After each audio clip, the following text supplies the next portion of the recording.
Recording by Ginger Kukalo. 3 and 1 are one. In the year 1861, Barr Lassiter, a young man of 22, lived with his parents and an elder sister near Carthage, Tennessee. The family were in somewhat humble circumstances, subsisting by cultivation of a small and not very fertile plantation. Owning no slaves, they were not rated among the best people of their neighborhood, but they were honest persons of good education, fairly well mannered, and as respectable as any family could be, if uncredentialed by personal dominion over the sons and daughters of Ham. The elder Lassiter had that severity of manner that so frequently affirms an uncompromising devotion to duty, and conceals a warm and affectionate disposition. He was of the iron of which martyrs are made, but in the heart of the matrix had lurked a nobler metal, fusible at a milder heat, yet never colouring nor softening the hard exterior. By both heredity and environment, something of the man's inflexible character had touched the other members of the family.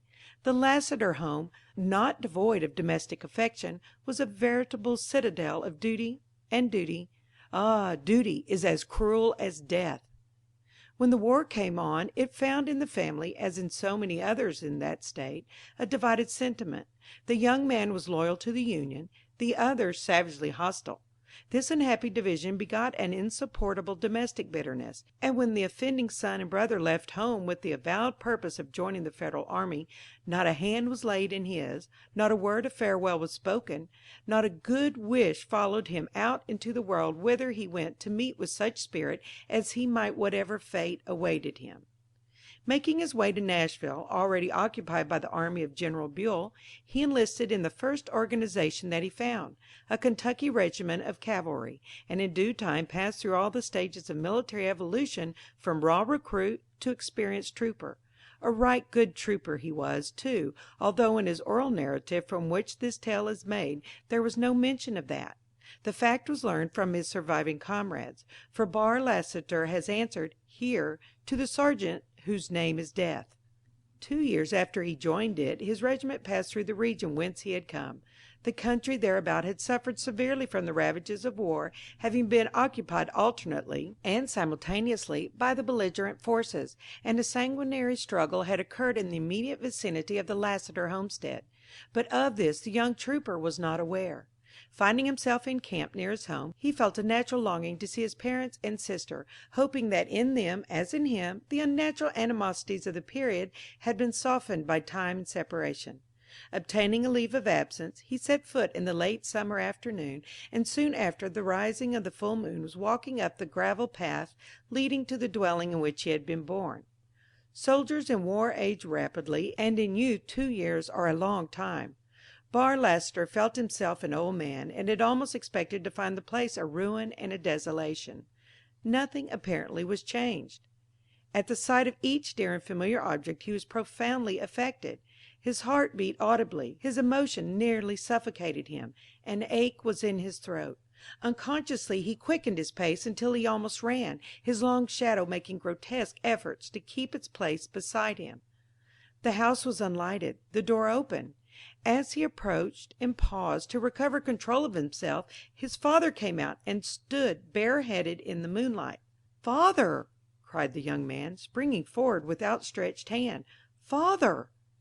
The elder man looked him sternly in the face, stood a moment motionless, and without a word withdrew into the house. Bitterly disappointed, humiliated, inexpressibly hurt, and altogether unnerved, the soldier dropped upon a rustic seat in deep dejection, supporting his head upon his trembling hand. But he would not have it so. He was too good a soldier to accept repulse as defeat. He rose and entered the house, passing directly to the sitting-room. It was dimly lighted by an uncurtained east window. On a low stool by the hearthside, the only article of furniture in the place, sat his mother, staring into a fireplace strewn with blackened embers and cold ashes. He spoke to her, tenderly, interrogatively, and with hesitation, but she neither answered, nor moved, nor seemed in any way surprised. True, there had been time for her husband to apprise her of their guilty son's return. He moved nearer, and was about to lay his hand upon her arm, when his sister entered from an adjoining room, looked him full in the face, passed him without a sign of recognition, and left the room by a door that was partly behind him. He had turned his head to watch her, but when she was gone, his eyes again sought his mother. She too had left the place. Barr Lassiter strode to the door by which he had entered. The moonlight on the lawn was tremulous, as if the sward were a rippling sea. The trees in their black shadows shook as in a breeze. Blended with its borders, the gravel walk seemed unsteady and insecure to step on. This young soldier knew the optical illusions produced by tears. He felt them on his cheek, and saw them sparkle on the breast of his trooper's jacket. He left the house and made his way back to camp. The next day, with no very definite intention, with no dominant feeling that he could rightly have named, he again sought the spot. Within a half-mile of it he met Bushrod Ambrose, a former playfellow and schoolmate, who greeted him warmly. "I am going to visit my home," said the soldier. The other looked at him rather sharply, but said nothing.